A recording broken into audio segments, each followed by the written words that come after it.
Ladies and gentlemen, welcome to Ecofeminism. I've got a guest, very special guest today with me, who is going to speak about exploring the commons. His name is Cadel Last. And Cadel is a PhD student at Evolution, Cognition and Complexity Research Group at the VUB with a background in anthropology and philosophy. He works currently on the phenomenon of globalization and worldview formation from a socio-technological and big historical point of view.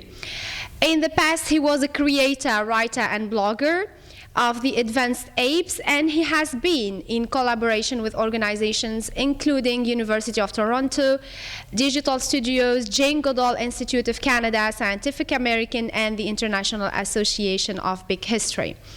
Cadel Last, welcome to Ecofeminism. Thank you very much for having me. It's my pleasure.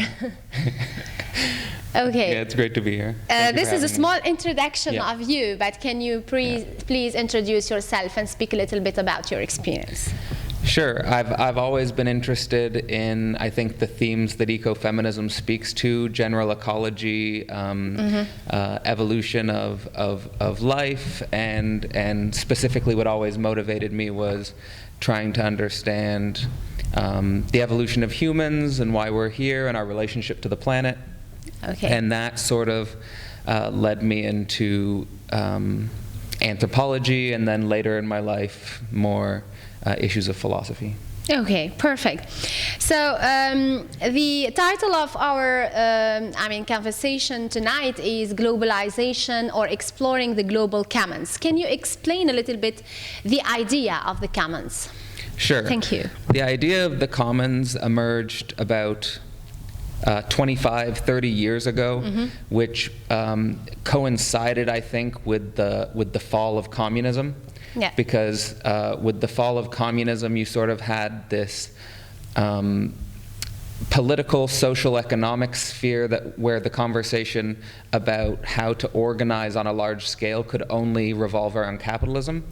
And so there were a few theorists. One of the most notable, her name's Elinor Ostrom. So if you look online, Elinor Ostrom and her book about the commons really sets the tone for the rest of the discourse and for the rest of the research.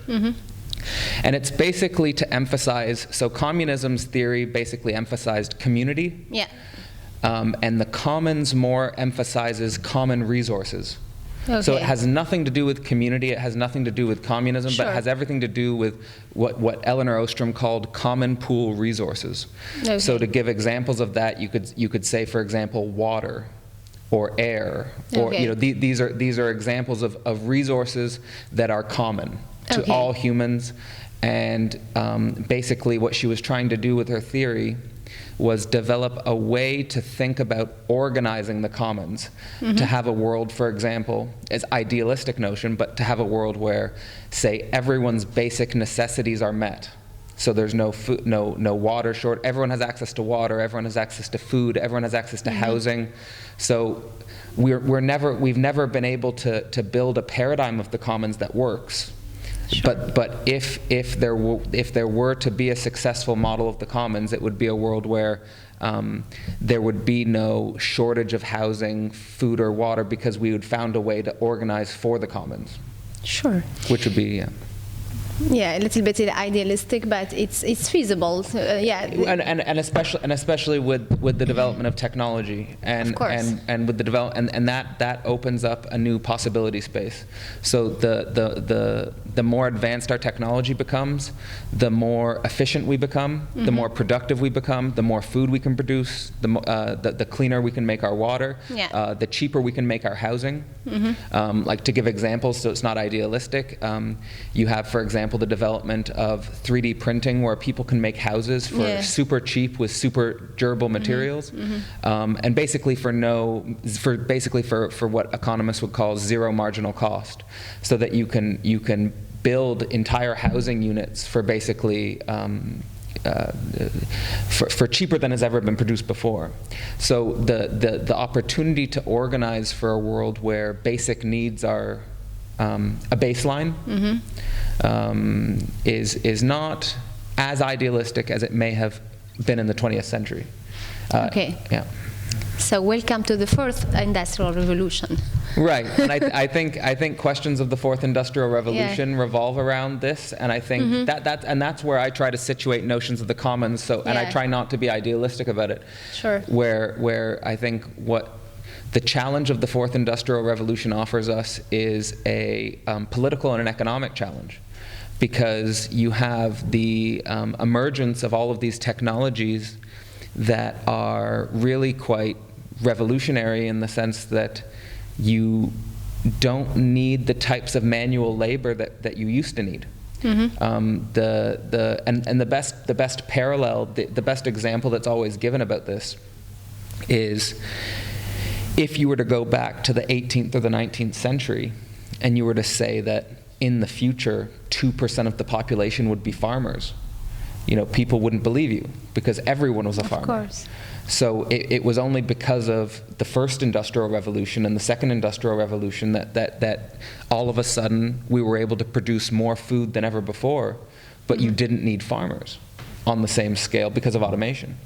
And in the same way, the fourth industrial revolution speaks to a similar shift, where a lot of the types of workers that we needed in the 20th century are probably not going to be needed 10 or 20 years in the future, and that makes I think the future for a lot of young people look unstable and look in some sense frightening and terrifying.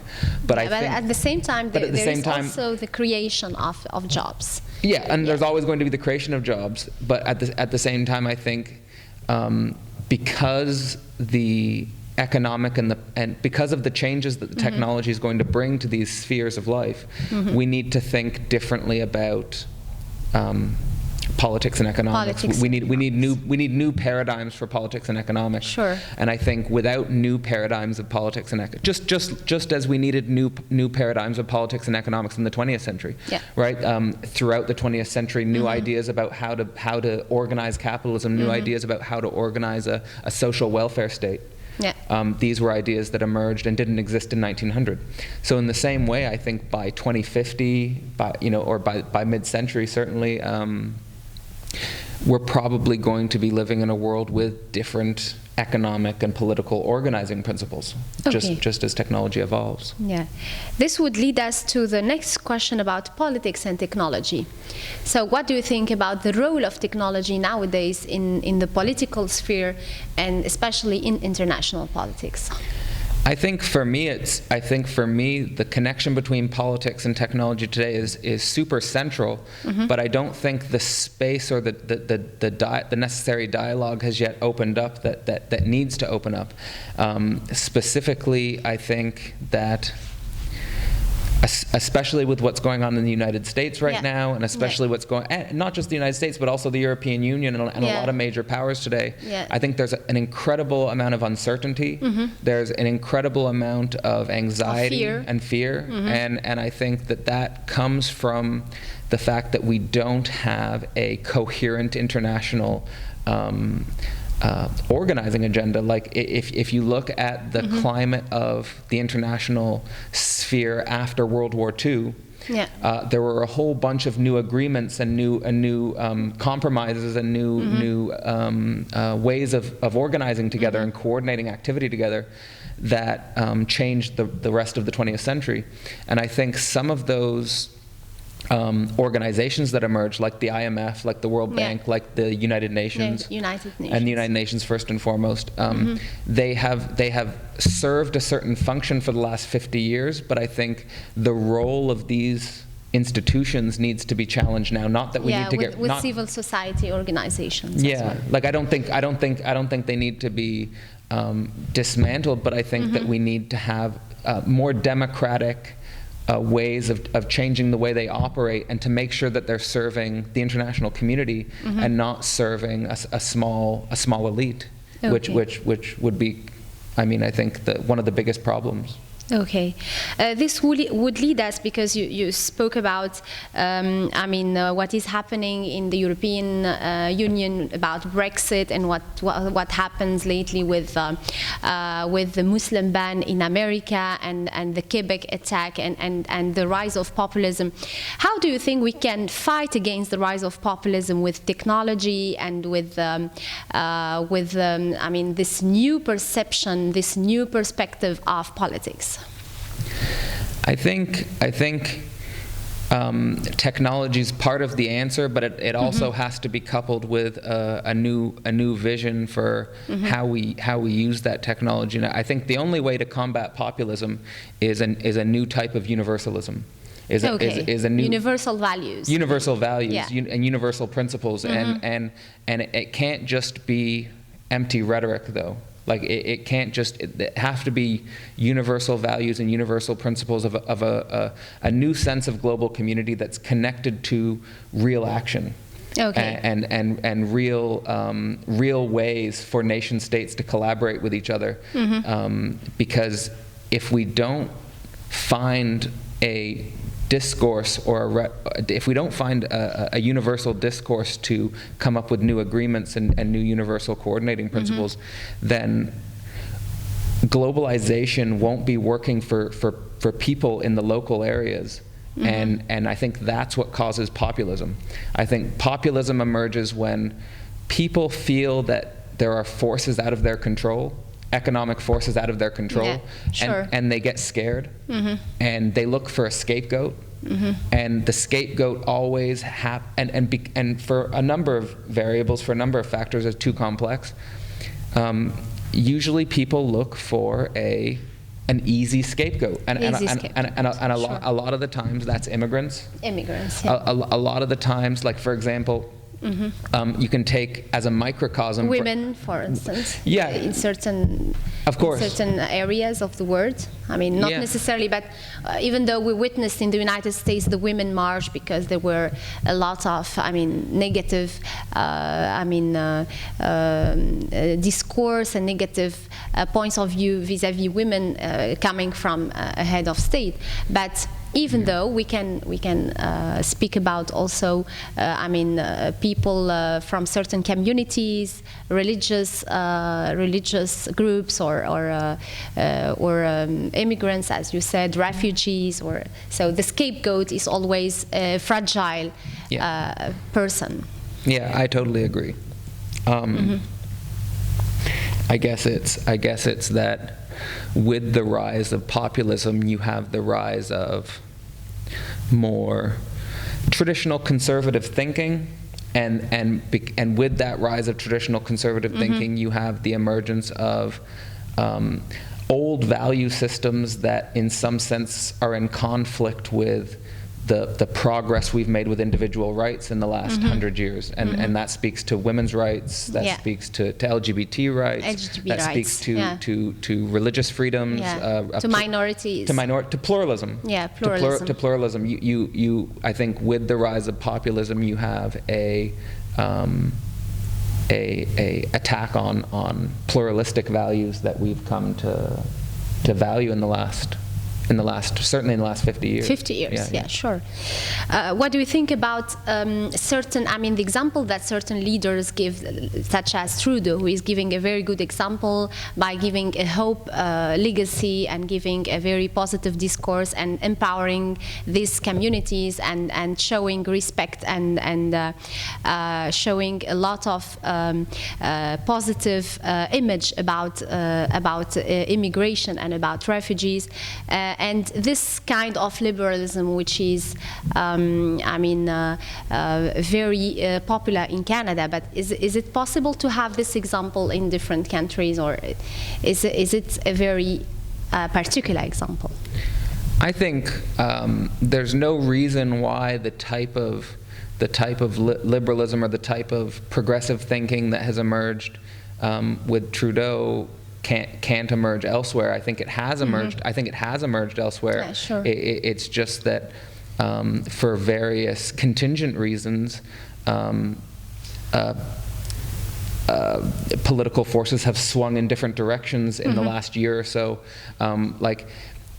there's no reason, there's no reason why, for example, Bernie Sanders was destined to lose in the United States. He was very close to winning, and he had managed to cultivate a type of energy and a type of dynamism. Yeah, empowering young people, women, and minorities. Right. So I think that underlying current of that we want liberal or progressive change is there. I think it's just.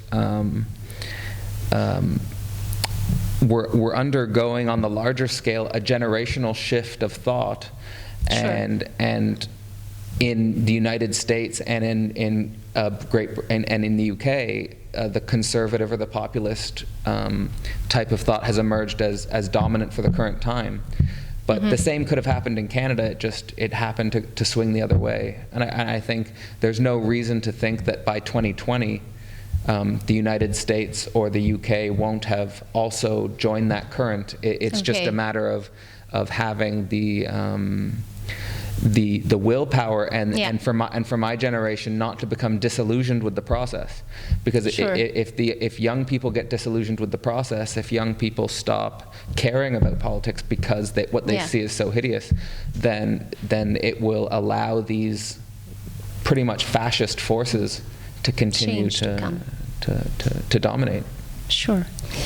This would lead us to the next question about the role of young people in politics and how young people can be committed and engaged in civil society by giving their own views about the future and changing their own destiny by being really engaged in politics. I think it's crucial if you look at the demographics of what's happened in Europe and North America. Whether or not young people get involved is the deciding factor in a lot of these elections and a lot of these processes. And also, I don't think young people should be scared about thinking about new ways to build the communities they want to see. I think the emphasis should be not on just the election cycle.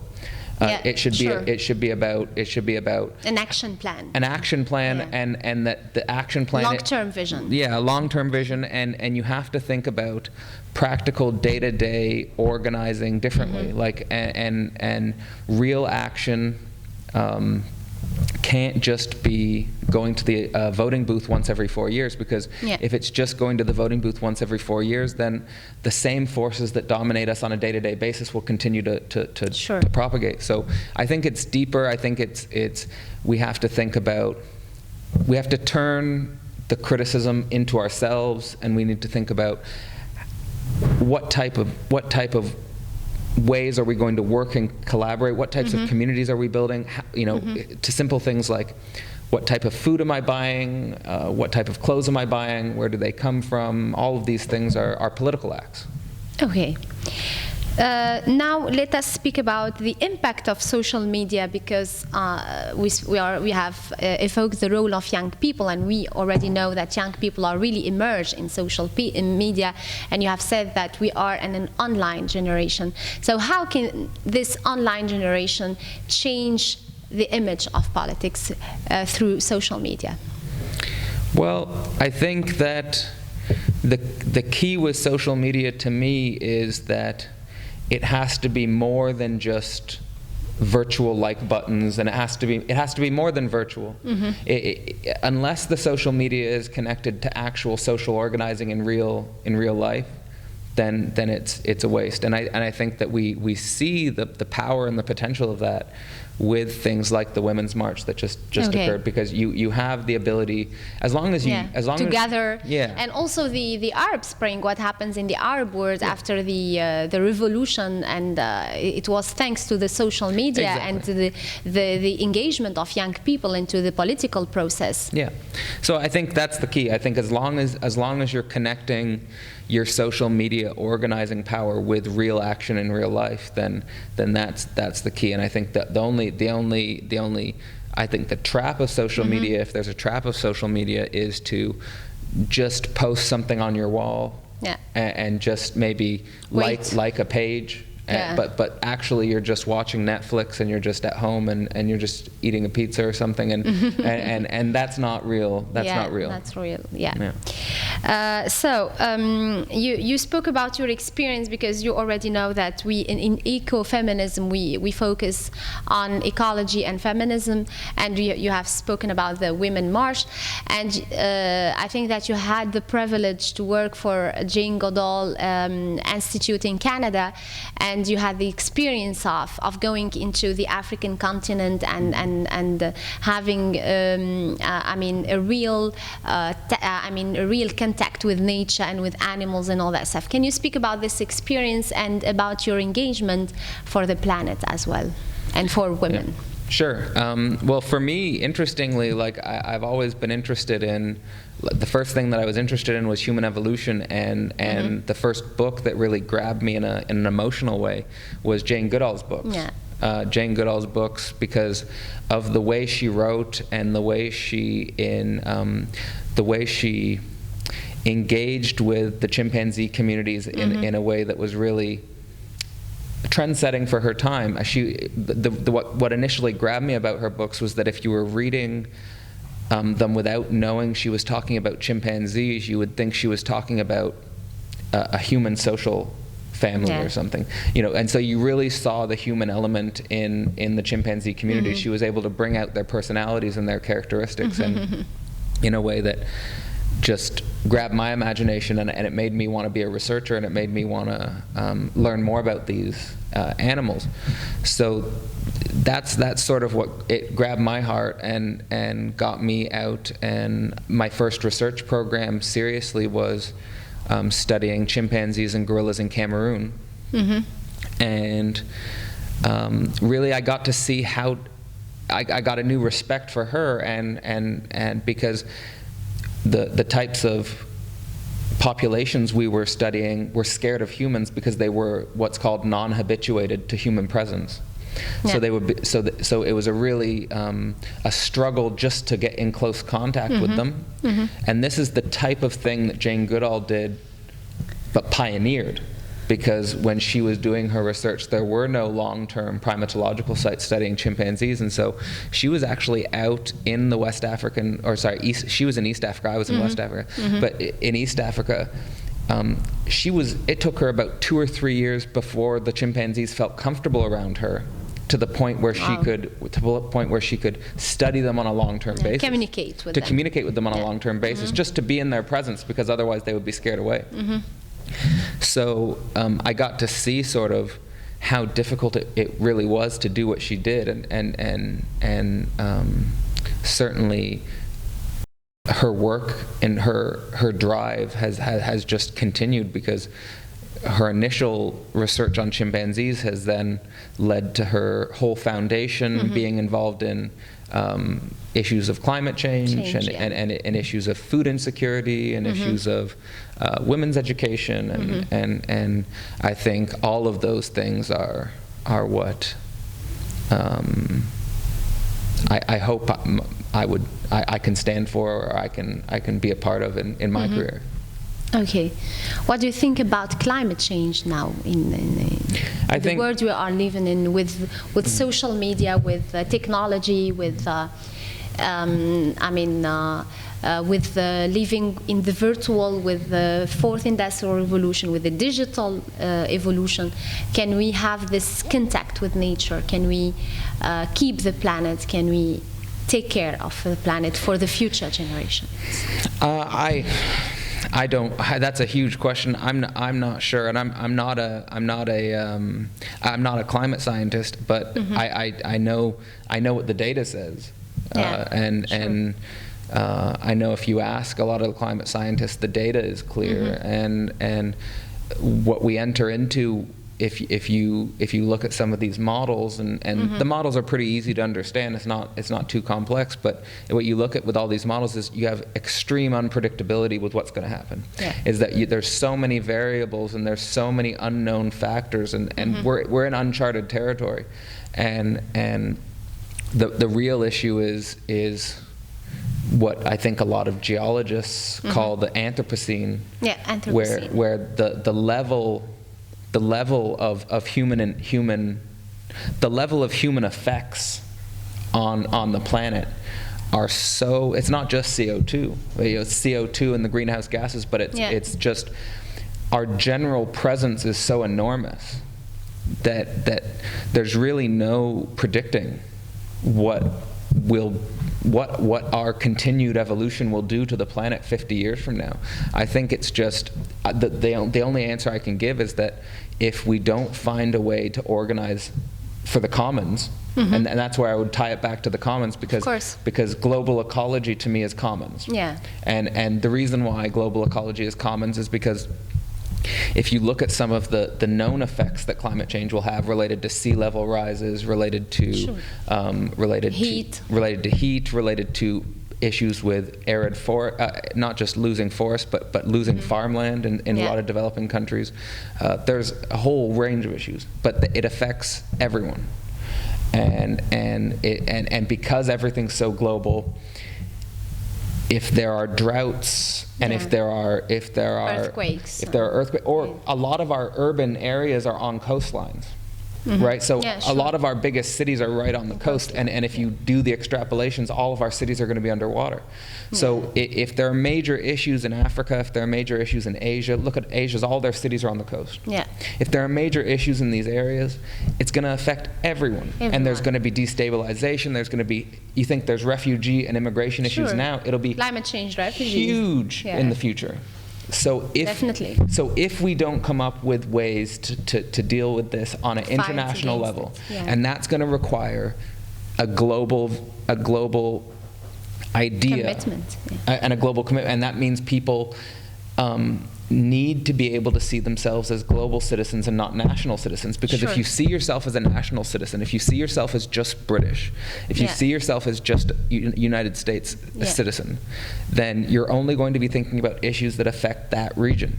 So unless you have an identity that's connected to the planet, then we're not going to be able to develop a democratic policy that helps on a global level.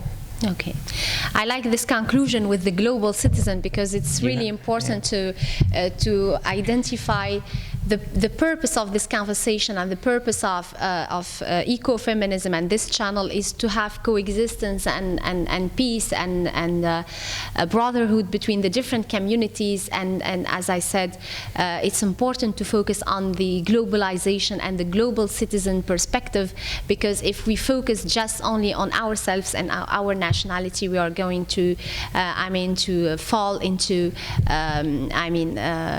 intolerance, and we are going to be very limited in our vision of this world. So I think that we have come up to the conclusion of this beautiful conversation. Can you please give us, just for the young people who are watching us now, your ending word, or your ending quotation, or your ending view about what is happening right now in the world, and how, as you as a young person, a young blogger, writer, and a researcher, but as a young leader, as I might say, how can you influence the world, and how can you invite young people to influence the world? Well, that's again a really big question. I would just say, for speaking for myself, don't be afraid to think for yourself. Don't be afraid to